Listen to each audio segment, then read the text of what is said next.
Thank you for tuning in to Zim News Beat TV with Robert Tapfumani.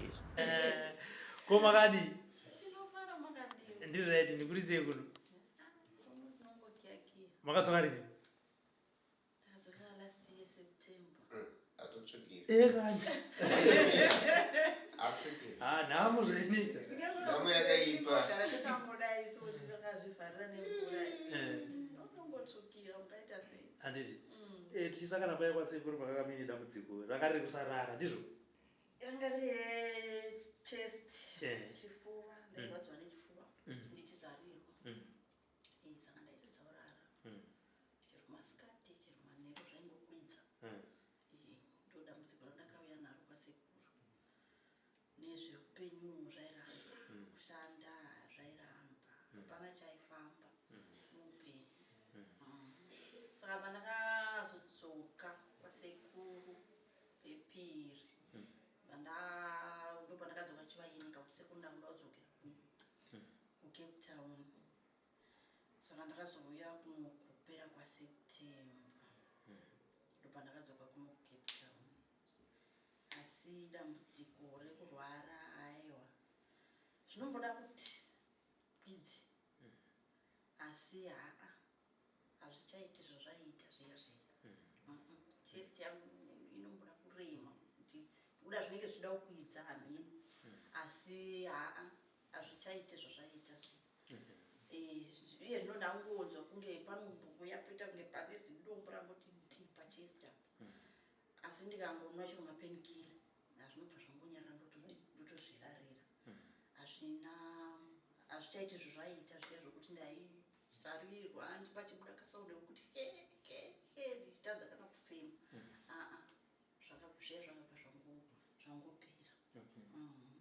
Saka ndimadhonza sekuru. Ndisekuru? Sekuru ava ndakanguri ndada kuvadhonza. Pandakauya vakatombotaura nezvayo story yacho. ndaifanirwa kunge ndakauya navo. Okay. Ndo pavakatiza kana ndodzokera kumusha. Vakatisiya taronga kuti tikuda kuya tiri namaini navo. kuno Cape Town nguva yacho. Ndo pavakangomuka vakati ndinga kutoenda kumusha. Pandakasvika kumusha ndikafona ndikati ngavauye kuHarare tisangane kuHarare. Zvinhu zvacho zvikangonzi hapana mari yebhazi zvikangopera zvakadaro. Havana zokukwanisa kuuya. Saka ndakanguri ndada kuuya navo nokuti taiona kuti pane dambudziko rakakurisa. Sekuru mamona kamuzukuru wenyu atsvukirira. Alhamdulillah. Ndosaka tichiti vazukuru sei pakatasangana. Ndinotaura kuti kune vanhu vanoshora basa iri nderevazivi. Isusu afamba apota pachizezuru. So tafamba tapota tasangana nemuzukuru. Tina kumutsotsa takagara zvakanaka. So nasuno tinofara kumuona. Ende izvozvo izvi waumokama nemukoma Robert. Pakamushambadza mukataura nezvake. Nhasi ari kukuudza kuti ndapora. Saka kana apora wodi orega kusimba here iye achigona kuita.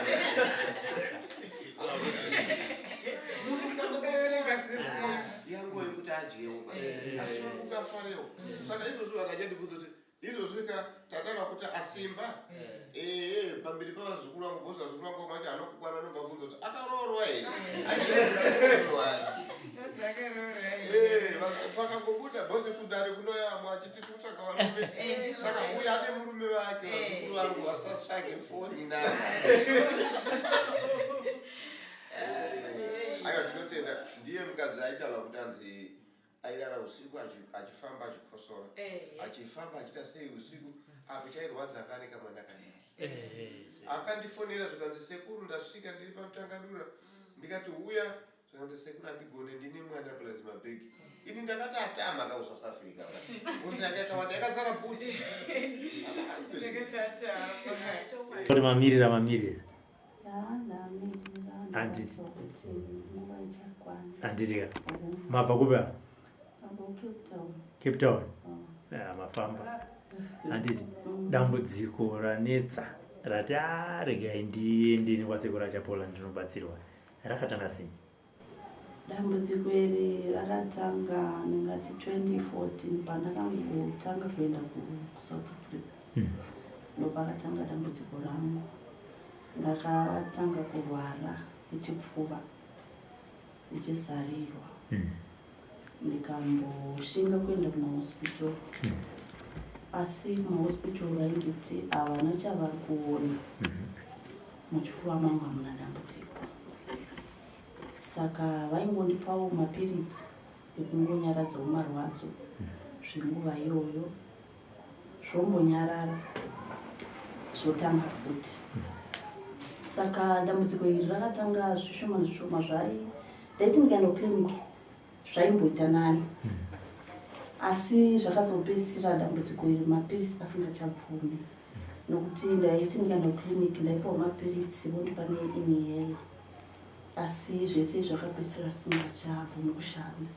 Ndakungogarawo kana yakwira chest iya andirari, ndinorara ndakamira, haibvumi kana kuti ndiise musoro pasi kana kuti ndigare zvandakaita izvi, haibvumi, inenge ichida kuti ndimire.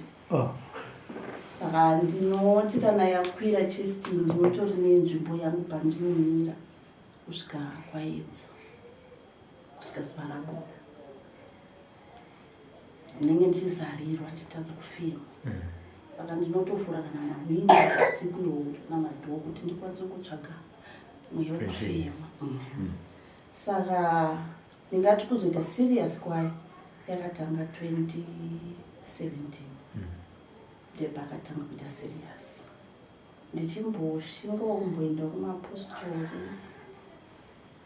but hapana chaichinja, ende havanawo zvavainditsanangurira kuti chii chikonzero chiri kukonzera chest. Saka kubva 2017 iyoyo ndaingorarama muraramiro kuti kana yakwira handirari, inozongodzika yega kana yakwira. Chero ndikatora inhela, ndinawo mainhela angu ndakatora, chero ndikaitora ndikati haidziki, inozongodzika yega pamwe kuma9 kana 10 kwaedza ndopiwe chiti yodzika ndokwanisa kuti ndirare. Saka iye zvino yanga yakukwira everyday, zuva nezuva rakasikwa naMwari ndaisarara, ndaingorara ndakagara ndakamira. Mwana uyu kana apepuka usiku paya anenge achida kuyamwa, ndinoita zvokupfugama, because kuti ndidai so ndise musoro pasi inenge isingadi, ndinoita zvokupfugama ndobudisa samondo muyangu sandakadai, kana ndapedza ndodzokera futi panzvimbo pangu ndonomira kusvika kwaedza. Saka ndoupenyu hwanga ndichirarama. Saka kana kuti ndishande zvanga singachaiti, asi chero basa racho raindinetsa futi kuti ndiriwane, ndaigona kungowana basa zvenguva diki diki, pasina nguva tongonzwa murungu akuti ndozokufonera, zvopera zvakadaro, ndotsvaga futi rimwe ndoriwana. Dzimwe nguva ndariwana, musi wokuti ndomuka ndichienda kubasa chest inorara yakakwira, handichaendi kubasa, ndomuka ndiri munhu ari kurwara, ndakutofonera murungu ndakutomudza kuti murungu handichakwanisa kuita sei, uya ndiri kurwara. Saka kushanda chaiko zvanga zvisingachabviri. Kana kuti ndibate mvura inotonhora yanga isingadi, ndikangobata mvura inotonhora kana kuwacha ndoita mvura yekudziisa, ndodziisa ndichibika mubhaketi ndichiwacha washeni yangu kusvika yapera. Kana kugeza handigeze mvura inotonhora, kana kufese chaiko kugeza mvura inotonhora chete yatokwira chest.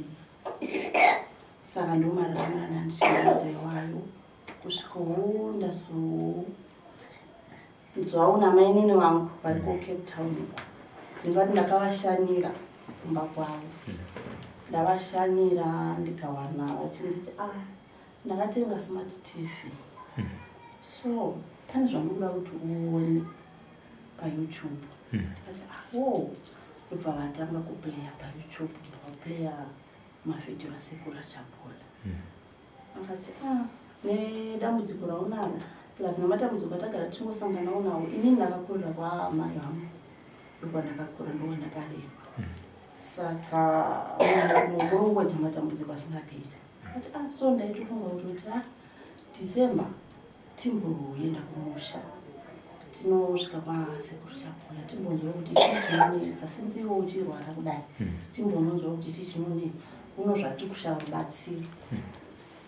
Saka last year December takaronga inini mari ndandisina yekuti ndibuye kwasekuru. Vakanditi iwewe chingotsvaga mari yebhasi, isusu mari yokuenda kwasekuru Chapula nekunoto uchanorapiwa zvese tisi tichaita sei tisi tichagadzira. Vaviri vanomweni vangu vari kuCape Town tichabatsirana. Iwo chingotsvaga mari yako yebhasi chete. Ndikati alright. Murume wangu ndikatomuudza akati hapana chakaipa, mari yebhasi tichaita sei tichakutsvagira.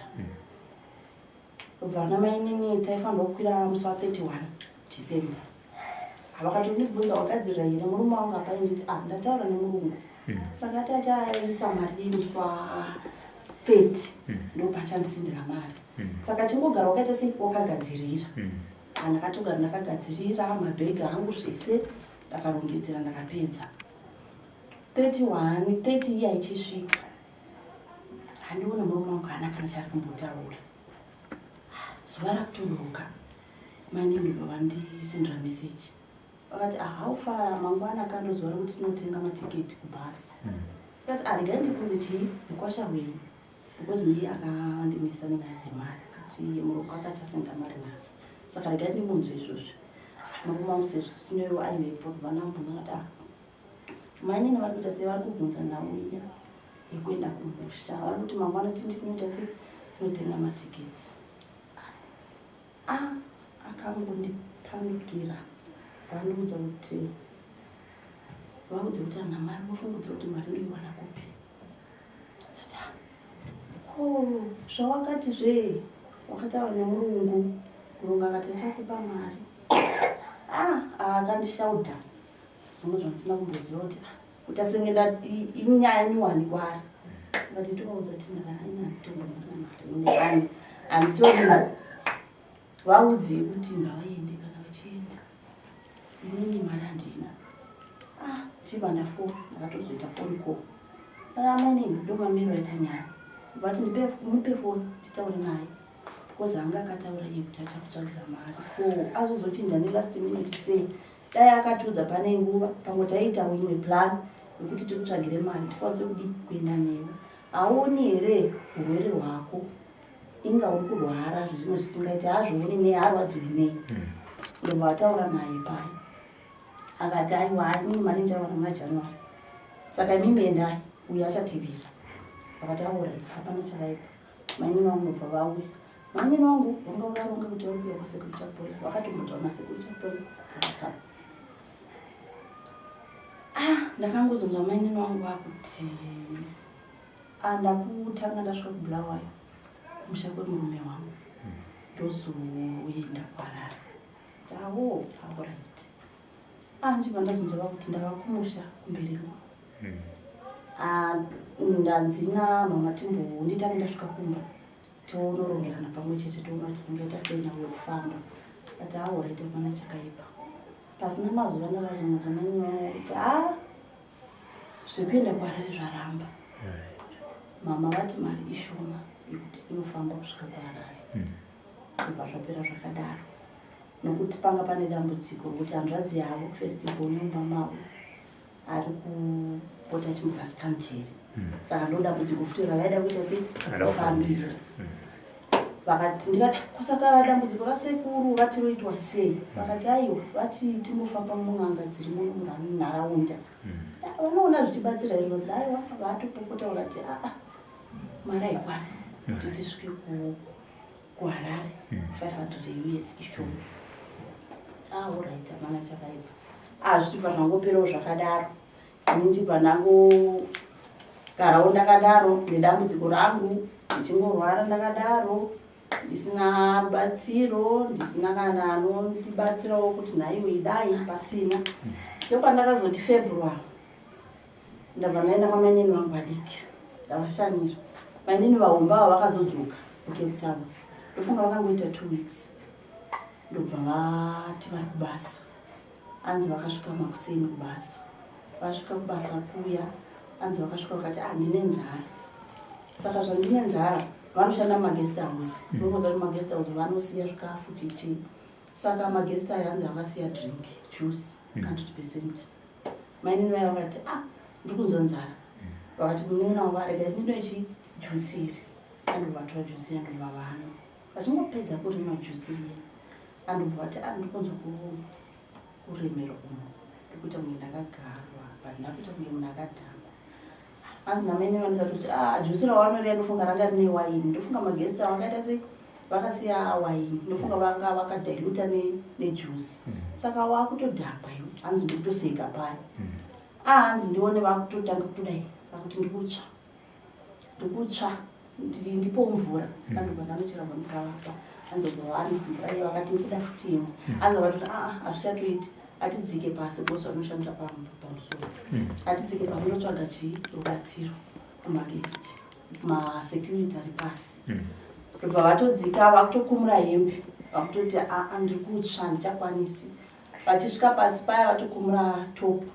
Vakati hazvisi kuchaita. Nditsvagirewo ambulenzi ndiende kuchipatara. Vanini vaya vachimhanya kutsvaga ambulenzi vachifonera murungu. Murungu vakafonera ambulenzi. Saka maambulenzi anombononoka vanenge vachingobvunza yakawanda. Havachatokwanisi munhu akutorutsa kutodii. Murungu unobva ati achirega ndiite ndiube. Chite uba inokasira. Akasira kuita sei kuenda kuchipatara. Hanzi pasina nguva ipapo uba ichisvika. Vachienda kuchipatara kuhospital. Ini mainini vadikwa vanofonera vakati mhanya uite sei uye kuno. Mainini vakuvarwara zvisingaite. Kuvaita sei zvanzi havana juice. Ndichimanya paya ndichisvika kuhospital kuya. Ndichiona akutoita kunge munhu akurasika njere. Vakutongotara zvinhu zvisinganzwisisiki. Ndakagarwa mumapfudzi umu. Ndine chinhu chakandigara. Vambotaura zvinhu zvisinganzwisisiki. Dokta ndobva vatora. Vanopinda navo vakati ndinongomira kwanzi timbomati chichivhinetsi. Vakagara mukati mekuda zve2 hours takangovamirira. Ndobva patakazofona tikafonera dokta tikamubvunza kuti munhu wedu watakangomirira zvinofamba sei. Zvikanzi ari kuuya ipapo ava right. Tikati ava right zvinzi ndipo tatoona vachifamba vachiuya pano. Titoona vatova right but vasvimba face. Tikati kochii problem kuna dokta. Zvikanzi dhingi raano ranga rine madrugs. Saka ndo zvanga zvakumurwarisa. Nokuti anwa madrugs akawandisa. Semunhu anwa asingazivi kuti mune madrugs. Saka madrugs acho apera here mumuviri. Zvikanzi aiwa hasina kana problem. Handibva tavatori tikaenda kumba. Svika kumba takarara. Mangwana makuseni vakatoti aiwa ndatova right. Saka vanga vanzouye kucheck up. Ndibva vadzokera kucheck up after 2 days. Ndibva vasvika vakatarisa zvikanzi aiwa mumuviri musina kana drug kana china musisina. Vatadzokera kumba. Asi kubva ipapo kusvikira nanhasi mainini avo vari kurwara. Vari kudzokera muhospital vachidzi hapana kana problem muviri mako hamuna kana dambudziko. So nauya ivapo kuzorwara kwavakaita vanga vanditi vanondipa mari. Vati tichabatsirana ivo nemunina wavo nasekuru baba vavo vari kuSouth Africa. Tichakupa mari ukwanise kuenda kumusha unorapiwa. Mari yanga yatovepo. Mainini vanobva vakarwara. Zvamundobva zvavo. Kumahospital vaine vaya vanza kuna dambudziko vanga vakuenda navo madoctors kurikudiwa mari. Vakutora mari iya yanaifanira kupiwa inini ndo yakuenda uko. Chibva zvapera zvakadaro futi. Ndichibva ndagara futi zvakadaro. Dambudziko rangu. Opa ndakazotaura nomurume wangu ndikati ona dambudziko iri. Pandikuudai zviri kubva zvaramba. Wadii kuti pawo chero mari zvainongokwana bhazi. Ndakataura kuna sekuru achapona. Ndikaudza dambudziko rangu vakati vanokwanisa kundibatsira. Chingondipawo mari yebhazi ndikwanisa hangu kungonosvika pasekuru chapona. Pamwe ndinganokwanisa kubatsirika. Because when I was kurara, ndakamira. Siku nesikati. Just yet you know anytime payadi. Ndo paakashinga kutsvaga mari yebhasi. yakaramba kukwana mari yaibhasi akandipa 1.5 ndopashota 1.5 akati ndichazama kutaura nemurongo wangu akabataura nemurongo akati hai ini kana kuda zvemari ndotozokupa kunana Chuma ndopa ndotozokupa wakutora live izvona mari anokwanisa kubudisa ndipo ndagara kuti zvakadaro ndopa ndakazoona kuti toita sei ndipo ndataura nemukadzi wemuzukuru wemurume wangu ndichimuudza dambudziko ndirikurwara asi ndikushaya kana munhu anondibatsira kuti andipo mari yebhasi kuti ndikwanise kuenda kumusha ndopakanzi ko maidi kutaura nguva yose naikoko ndikati ndaingofunga kuti pamwe unoita sei unozviziva muzukuru kuti aitaura unaito ndakambobvunza wani kuti ndinorwara akati handina kuziva ini kuti dambudziko renyu chinhu chitori siriasi ndaingotopamwewo chinhu chinokwanisa kudii kupera ndikati aiwa ndichiri naro dambudziko saka ndikuda kuenda kumusha asi mari yangu yebhasi iri kuramba ndopakanditi aiwa ini ndingaende kukweretema sekuru vachasara vachase undipa mari yavo azvineiwo ndakangofunga kuti pamwe ngotaurawo manheru iwawo ndopatomusevera mari ye 1.5 mari yangu yebhasi ndikaitase tipayakwana pandakatoti handichamiri akandisendera mari yefriday saturday ndiwo ndatonotenga tiketi ndikati inini ndakuenda chandinongoshuvira ndikushuvira kunosvika pasekuru changu pamwe ndikakwanisa kubatsirika ndomawiro andakaita chapa ndafanira sekuru ndikaudza sekuru nakubanzira ndanga ndakupindura nambuya ndovanda ndakutaura navo vakandipa madirections katikapamutangavirapo ndaiva nemabhegi hangu handina wandatomboti ndasvika izvozvo ndakangoya namabhegi angu vese ndikati mbuya manje mabhegi handinawo vakanditi afamba tevedza rodhi ndikati mbuya handisimbokwanisa mabhegi handinawo handikwanisi kana kumatakura ndiri ndega handikwanisi vakati aiwa chimira ipapa isi tiri kubva nekutauni tikuya tiita sechikutora ipapa kati aonaita basi zveshuwa vakasvika mbuya sekura chapola nambuya chapola akandita kupa nemabhegi angu kuti asvika pao andisi kumushande kupi mushamurere ndikwamaiko ndikwababa ndikwababa vachiri kwa baba variko baba wakashaya 2012 kune vamwe vachiriko ya kuna tete vamusara tete varwara makambaudza kuti tete ndarwara ini ndakavaudza asi vaingoti dai wakwanisa kuya musha ndopaunokwanisa kuwana rubatsiro andimakwanisa kuya kumusha kumusha kwacho kwakusianditika sekuru muzukuru wenyu uyu tati tumba 2019 ndizvo 2017 aurara akamira sekuru but inatsoziva ozi 2017 aurara akamira inini pasi andipe kuti ndizive kuti ko auya kurara akamira ire right mane wanenda futhi muri pana mane ndakasvika Tuesday pano Tuesday ndobva manzi chi ndakasvika muno mudare sekuru kwanditi aiwa tichafonera mukomaropi kuti vanosununguka zvarini kuti vasvike pakati kubva musi wandasvika sekuru vane mushonga wakandipa wekuti ndigezi inogeza na 6 9 na 12 na 3 kubva musi iwoyo wandasvika pano andambova kusvikira pangazi saka tokudischarge iti kana mama chawanga kwandimirira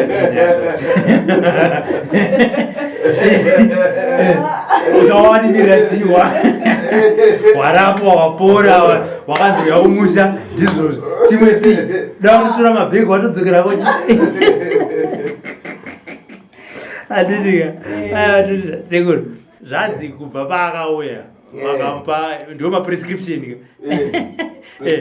prescription yacho hanzi ndakutorara hai ndinotarisa nguva dzese kutarisa nemwana bhozi inini ndinoita care nevana vadiki bhozi vamwe vanhu vakachirwara hauzoziva zvinomupotera so tinotora nguva yekuti yekumonita kuti zvavarara pari zvino so bhozi vanorara madzimai vega vega saka tinotarisa kuti ende munotarisa madzimai kuti madzimai vakarara sei mumwe munhu nekurwara angararire mwana sekuya kwakaita neye achitaura nhoroondo yake asi alhamdulillah ini ndakatofunga kuti pamwe akungondinyeepera yanga rishunga kuya kuharare ala wallahi abura umona akamira zvaindiudzaka ndakatarisira kuti ndichazoona one day saka ndakangomona pese apa nongorara notamba nemwana wake ndikati uyu mukazi uyu wallahi saka ya ndofunga pamwe majini yake yanga asingado South Africa aiwa no isusu tichatari iwowe unoita izvozvo nokuti mutandangozi nemusungo waroyi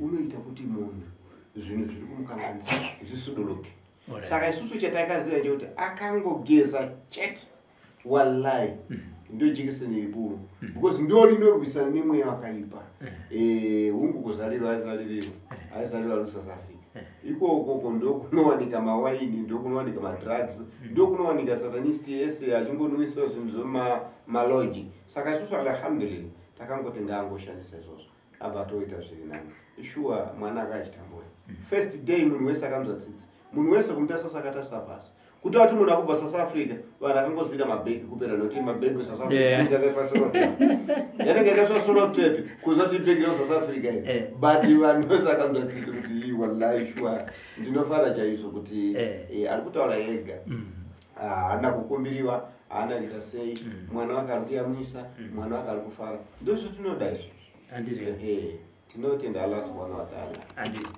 saka murume makamuzera kuti ndikutorara ende kuno muramudza akara kuti wazoraraoka agozi handika apa angachirara ega handaka haidava yene mwana chete apa tegaga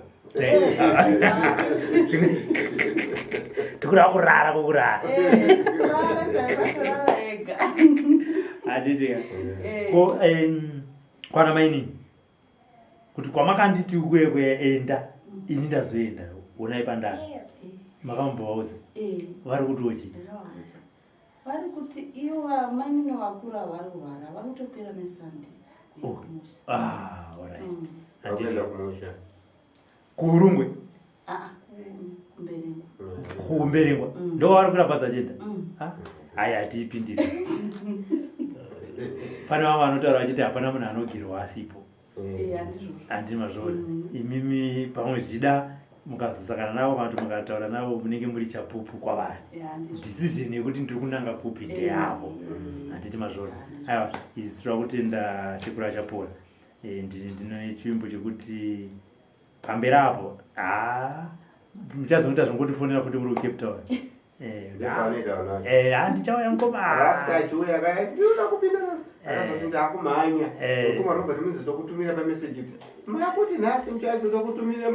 For these and more stories, tune in to Zim News Bit TV with Robert Tafumani.